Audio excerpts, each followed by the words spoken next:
dude, I'm f***ing over it. Over it.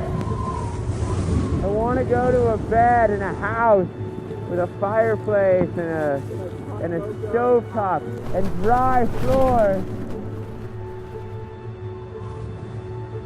It is a difficult place in the winter. Be able to see the park and then go venture off into the park. It's a challenge. That's the beauty of it, that challenge of existence, because it can kill you.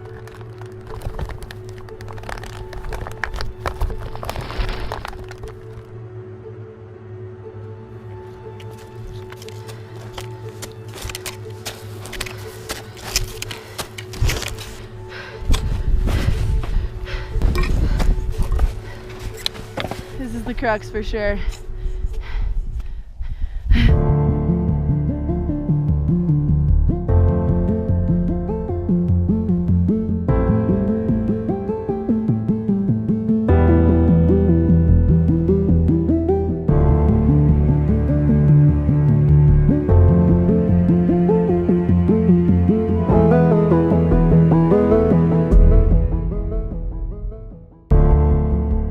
Long before the concept of a national park could be conceived, these unique landscapes had to be mapped. In 1871, the Hayden expedition set out to explore, map, and put up for auction the newly acquired Montana Territory.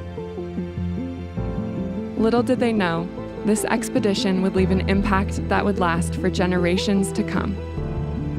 After spending many days in Yellowstone, the explorers, including famous artist Thomas Moran and photographer William Jackson, discussed if they should purchase the land themselves to gain personal profit, or if they should encourage the government to create a publicly owned and equally enjoyed park.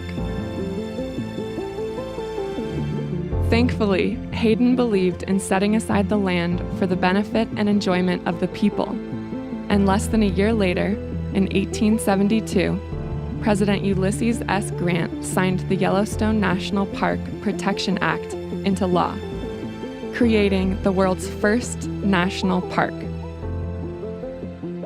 Nearly 50 years later, in 1916, President Woodrow Wilson and the United States Congress signed the National Park Service Organic Act, establishing the National Park Service. Today, with millions of people visiting the national parks, the best way to feel the same solitude that Hayden, Moran, and Jackson felt is during the winter season. It is then that a human being can experience the raw wilderness those men sought to preserve. And so, a century later, despite long, dangerous approaches and frigid nights, a crew of skiers seeking adventure honored those explorers' legacies and the freedom of the national parks in the only way they know how, with skis on their feet.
First came here driving up in December 1973.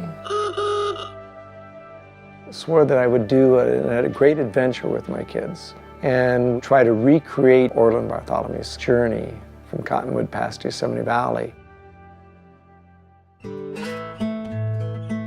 In 1928, he started out on Christmas Day south of Mount Whitney, climbed up Cottonwood Pass, 4,000 vertical feet, proceeded over the next 3.5 months to ski to Yosemite Valley. He intended to do it as a public relations campaign to get people to come to the Yosemite and the High Sierra Mountains in the wintertime. Due to the Depression's onset, his funding got cut. So Orland skied by himself up the crest of the Sierra and climbed 3 first ascents on gear that we could only imagine today.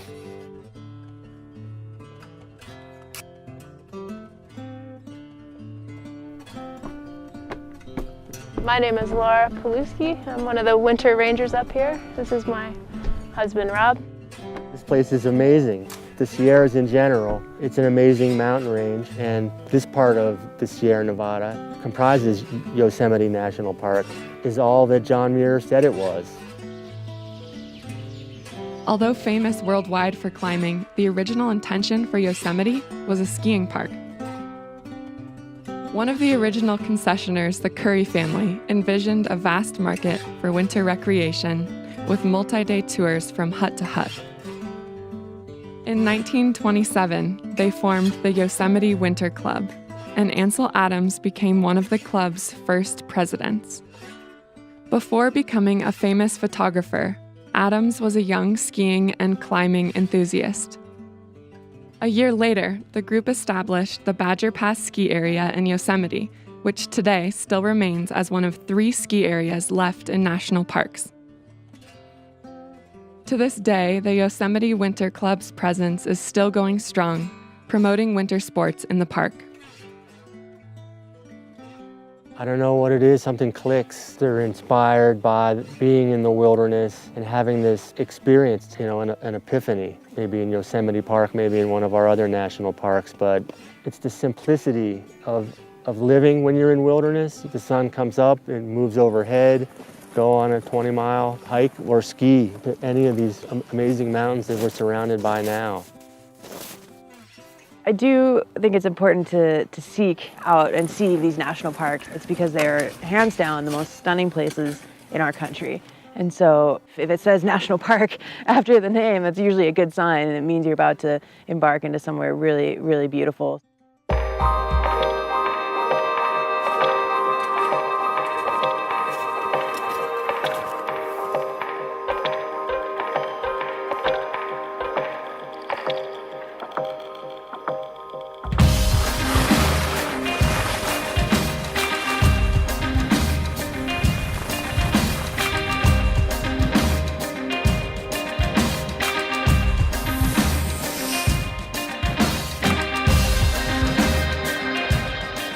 To wander on skis and to be where no one else is, it's a high, it's an unexplainable high, and I just want to go further and see more.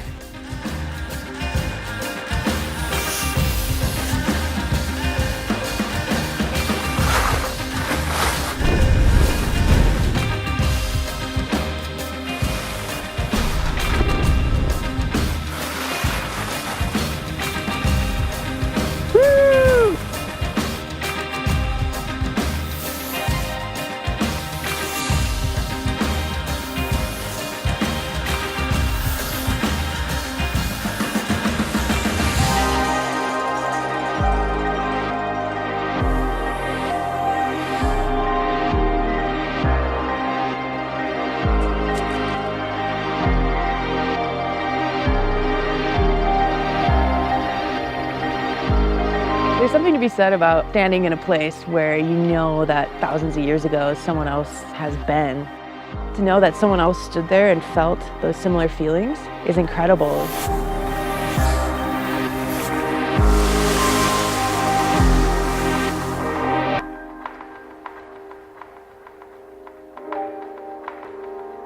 I think it's that sensual feeling, but it's also, like I said, it's silence of the winter environment. It's the purity of going out in fresh tracks on snow that maybe there's a footprint from an animal, but that's it.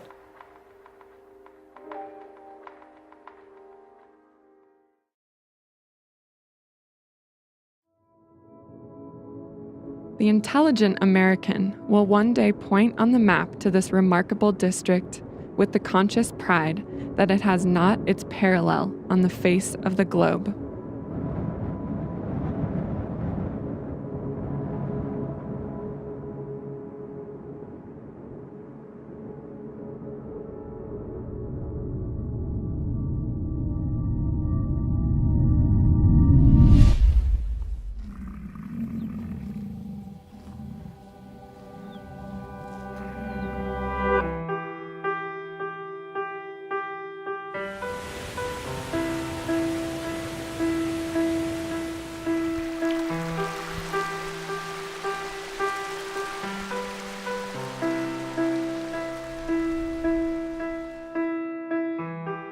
Well, you know, I spent most of my life as a teacher, and I worked seasonally in parks for many, many years, and I got a chance to work in Yellowstone, just a fabulous opportunity. But, you know, the mission of the parks is preserve for future generations this beautiful place. I'm so glad to be part of the whole mission of that preservation. I'm glad to be associated with Yellowstone, very much so.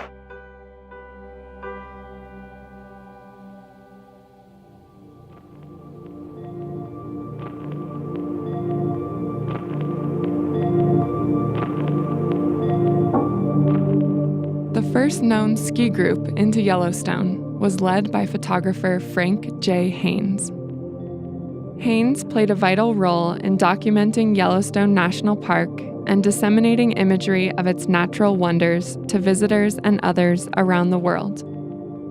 In 1887, Haynes set out on a 29-day, 200-mile ski and snowshoe expedition to take the first winter photos of Yellowstone.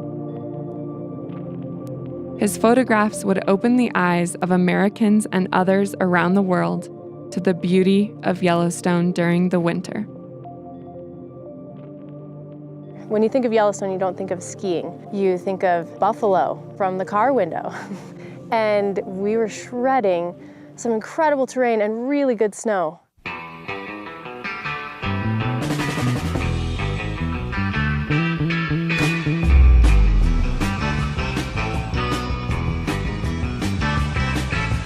We all want to prepare you. The unbelievable is going to happen. It will linger in your mind forever. Let this carry you wherever, wherever. Triggering the unconscious power.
Sunshine! We went to bed and it was pretty calm, and then not long after it started storming. Nothing you can complain about. We'll be skiing powder soon.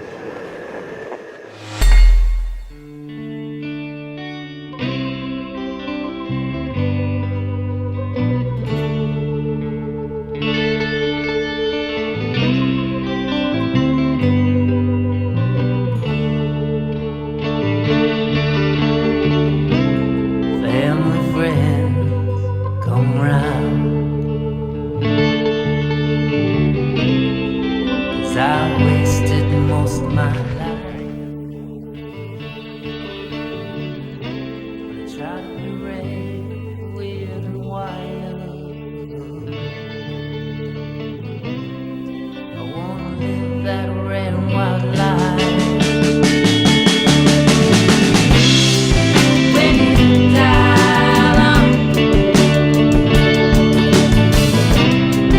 when you die alone to the youngest house, when you die alone, when you die alone to the youngest house, wrong number, die alone, wrong number, die alone, wrong number, die alone to the youngest house. I wanna live that red wild life.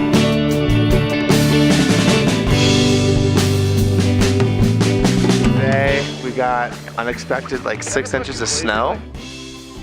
Skies were pretty blue and morale is high. When you die alone, when you die alone to the youngest house, when you die alone, when you die alone to the youngest house, wrong number, die alone, wrong number, die alone. Wrong number, die alone to the youngest house. I wanna live that red wild life. I got myself those red wild eyes, red wild eyes.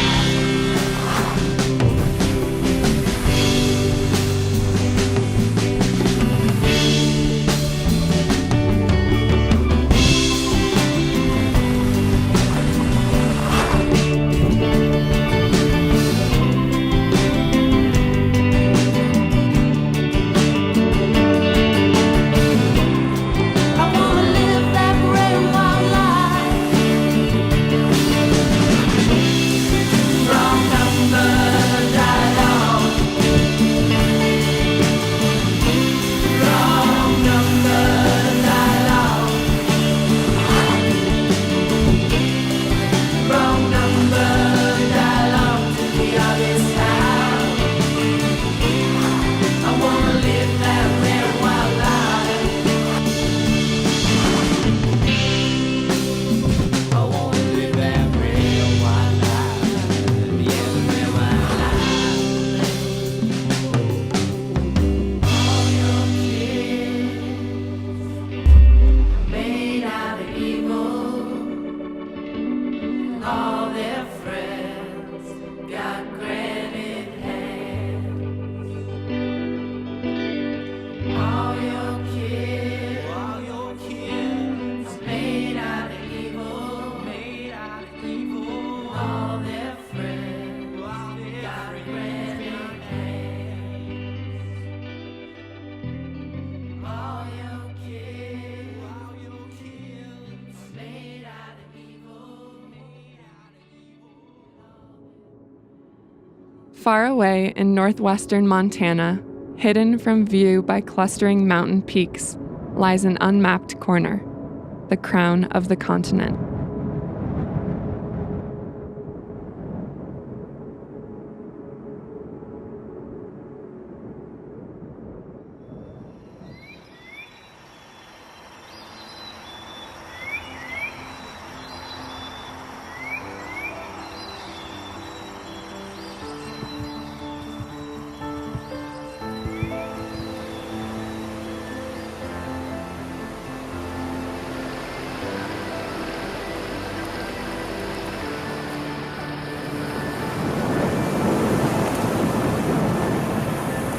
Here we are in Glacier National Park.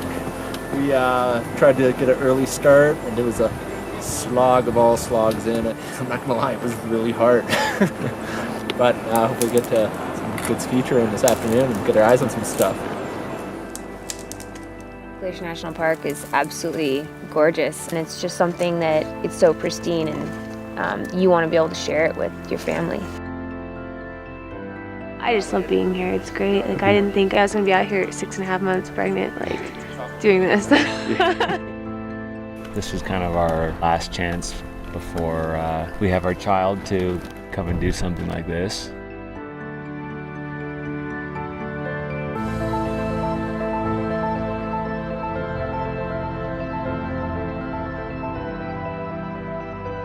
An experience that we're definitely gonna be able to tell him about, show him photos.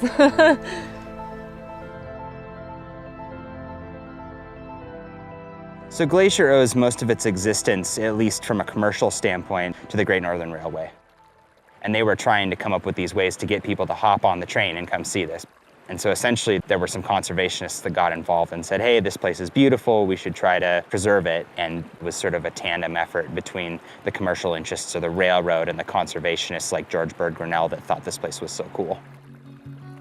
George Bird Grinnell was a gifted naturalist and is known by many as the father of American conservation. In 1880, he became the senior editor of Forest and Stream magazine, where he used the magazine to influence progressive legislation. In 1885, Grinnell took a trip to explore Montana country, now known as Glacier National Park. And through his subsequent writings, he was largely responsible for the establishment of Glacier as a national park in 1910. Another random peak in Glacier National Park. Yeah, enjoying the wilds out here. It's pretty sick. Just cruising around. It's awesome. In Montana, dreams change with the seasons. We're dreaming up ways to survive. Not like deer meat with my minimum wage, 'cause it helps keep the dream alive. When I've gathered up my share of milk and Laughing, eating out of a camp bowl. It's a place where you can challenge yourself at any level. That's what I've loved about even 5 days out here. Skiing kind of pays the bills, but being a junior ranger is my passion. Another day on patrol as a junior ranger. Yeah, we don't give that badge to just anybody. 2, 1, meet in the freezer. It's in the freezer, let's go skiing. Wood's all cutting in the shed, and dancing through my mind are all those. Trying to keep things in a more primitive setting gives that opportunity for people to step out of their comfort zone and out of those little boxes that they build for themselves. But it's essential in making the resources available for people to experience and protecting the resources so that people later on will have that same experience or have the ability to get those same things from it. Rocky Mountain high from the face shots we received the livelong day. Meats in the freezer, let's go skiing. Meats in the freezer, let's go skiing. Meats in the freezer, let's go. That's what these trips are about, you know, adapting to the circumstances and remembering what it's really about, which is living to ski another day, taking in the scenery, and shredding with your friends.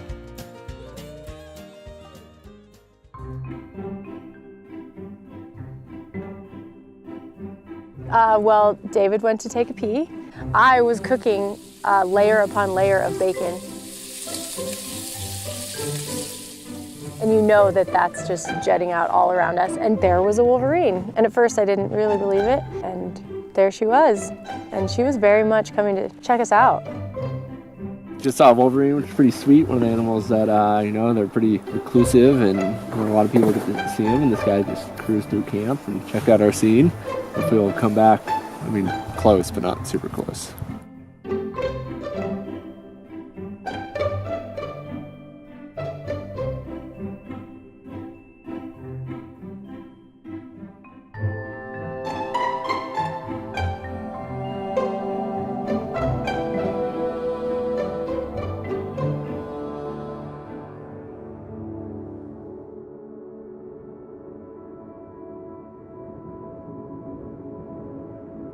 There are few spots in the western mountain lands about which there hangs so much frontier romance.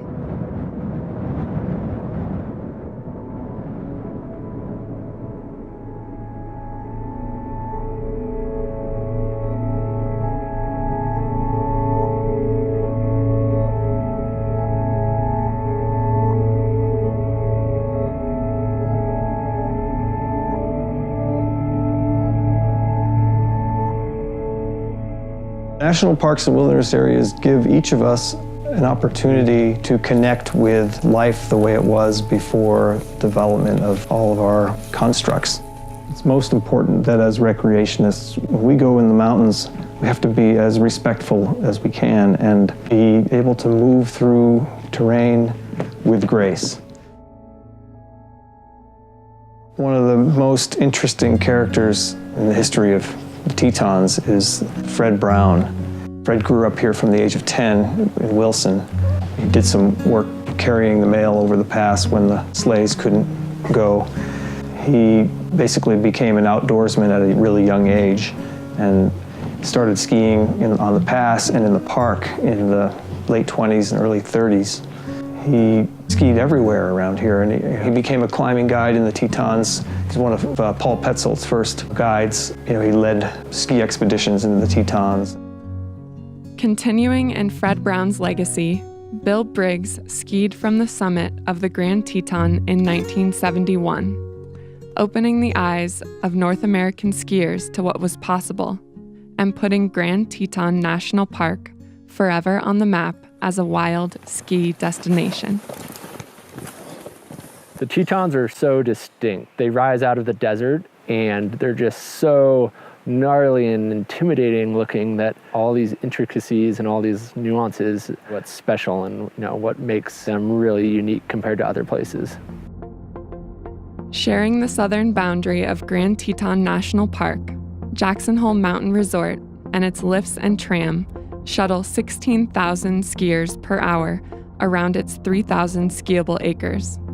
Conversely, the proximity of the park and effort required to travel and ski within it, when just a handful of visitors explore its 300,000 acres, isn't lost on Teton skiers. Don't get me wrong, I love resorts and lapping lifts and all, but on these longer missions where you're hiking, it's just this much more intimate experience with the mountains. It's just you and the wilderness. The Tetons definitely require a lot more effort than some of the other backcountry out there. Every line you have an approach that takes anywhere from an hour to 3 hours, and then it's much more of a commitment. Oh shit. The commitment is always rewarded by the views you get and these lines that wouldn't be as special if they're easy to get to.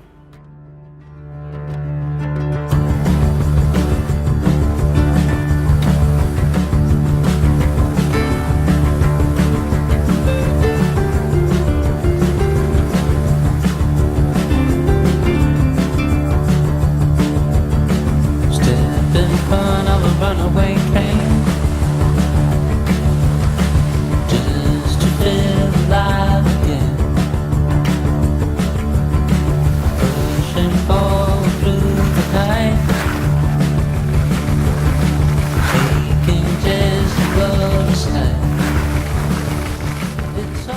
For me, backcountry skiing is really the only place that life makes sense.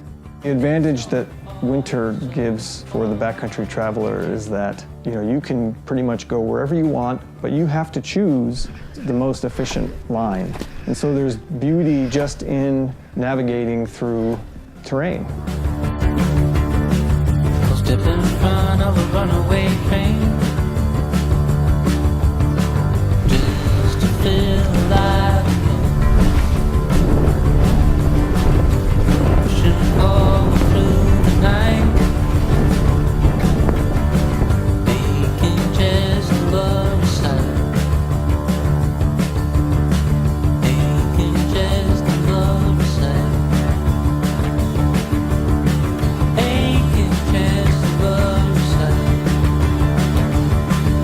Boys? Fun. It was steep.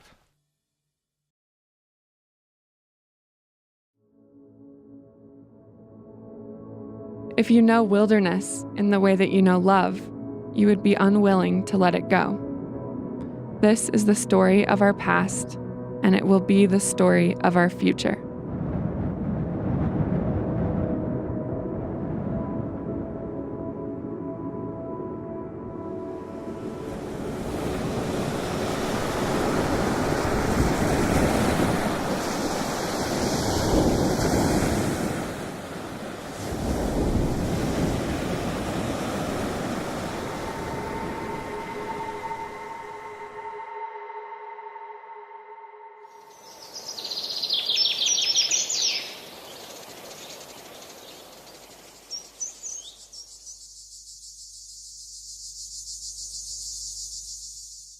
Oh, you're a good boy. I'm Ernie Vale, and I'm the owner of Olympic Llamas. I've been doing llamas for 22 years. I've been hiking in it for 64 years now. I'm now 72. I average 450 miles doing the llama thing in the summer now, and I pride myself in hiking. I can fly. This park is a little different than others. There's more timber here than in all the other parks combined. You're going to see trees that will blow you away, and the variety of trees, it's tranquil. I mean, you'll see so many shades of green, it'll blow you away just on your way in the trail here.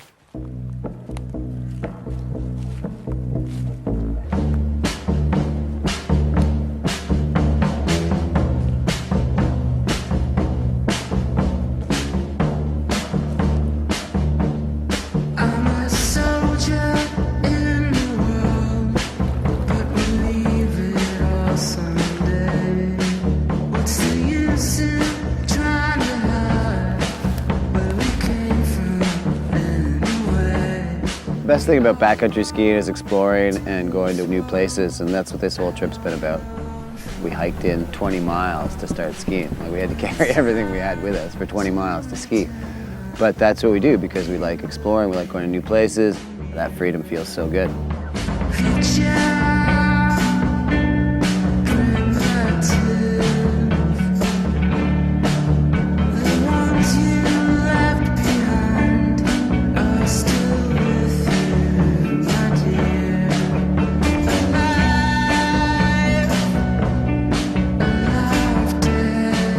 The hike was like epic in every sense of the word, you know? It was long and it was beautiful, and it's so cool that skiing can bring me to a place like this, you know? Like, who would think that I'm gonna be walking through a jungle with skis on my back?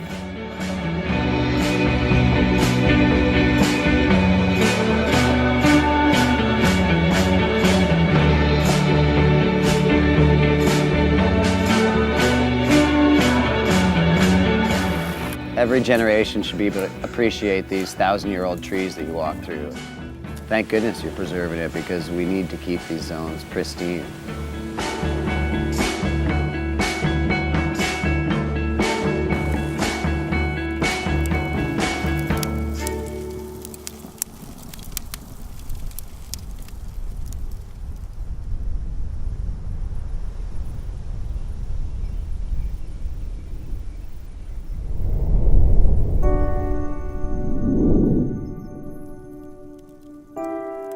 So the Olympics are really unique in the fact that it's this gorgeous rainforest ecosystem right by the ocean, but also right by really old, massive glaciers. And they're all sort of compressed into this one area. And so you get to really experience just an array of environments, walking through the rainforest, mosses, ferns, beautiful big trees, and then up you go into the more alpine, and then all of a sudden you're on glaciers. It's primal, but I think we all need to every once in a while tap into just the simplicity of nature. That coming out into pristine natural wilderness strikes a chord deep within all of us that we need to play every once in a while. I mean, you come up to a place like this, and what I saw blew my mind the whole time. Of these glaciers, there's no other where in the continental United States that you're going to find glaciers of this proportion at such a low elevation.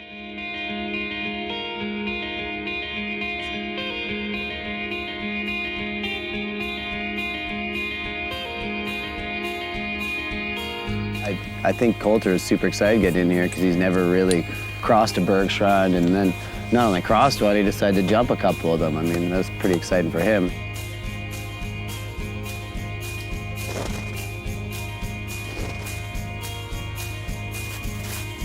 The first one I did, you know, we debated on how big that gap would be, and I was pretty sure I could make it one way or the other, so I went ahead and dropped in and figured I would kind of figure it out at the lip, and I did. I figured, holy cow, this is pretty far across. I'm gonna point it and see what happens here. Like, I knew I would make it, you know, over the edge, but I was pretty sure it was gonna kind of hurt a little bit, and it did.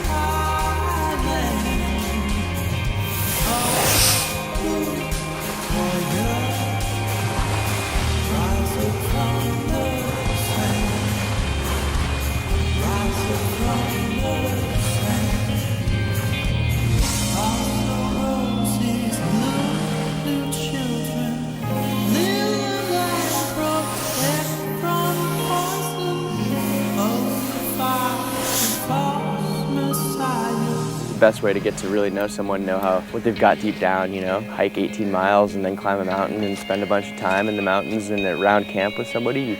Everyone's disconnected from their phones, and yeah, the focus is just on each other and on the mountains and on this environment, and it's a great place to spend some time with anybody.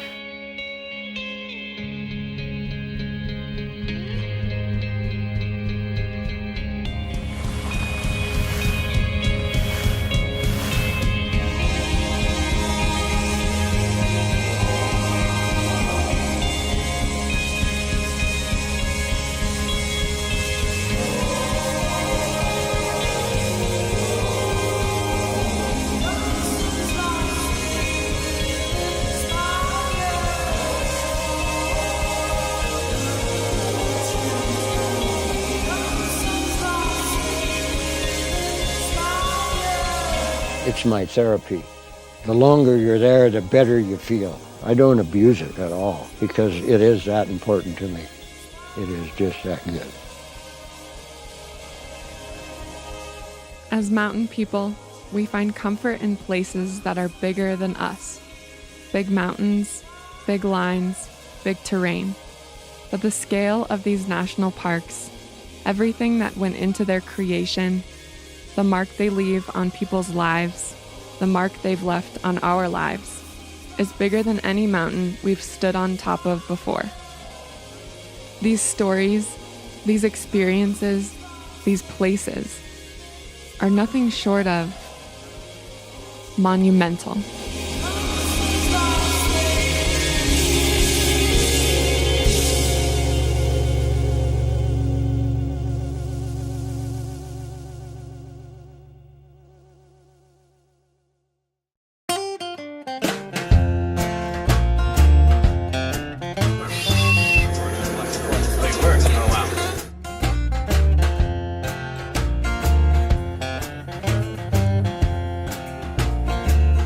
I got nothing in my pocket.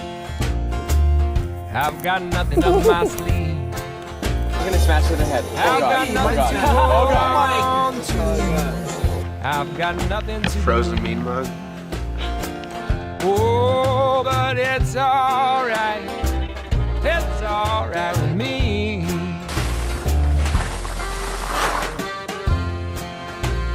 Oh.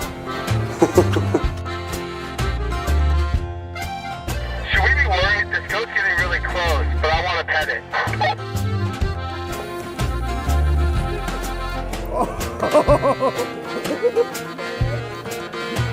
Yeah, I have it. Hey, you're on camera. I've got nothing in my mailbox. I've got nothing but time. I've got nothing on my calendar. I've got nothing on my mind. Oh, but it's alright. It's alright.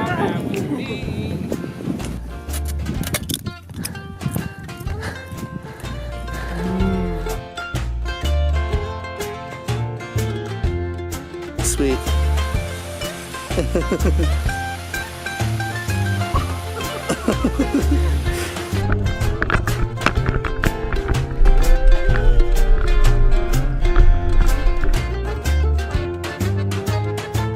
look good wearing nothing, and there's nothing in our way. Photographer gone wild.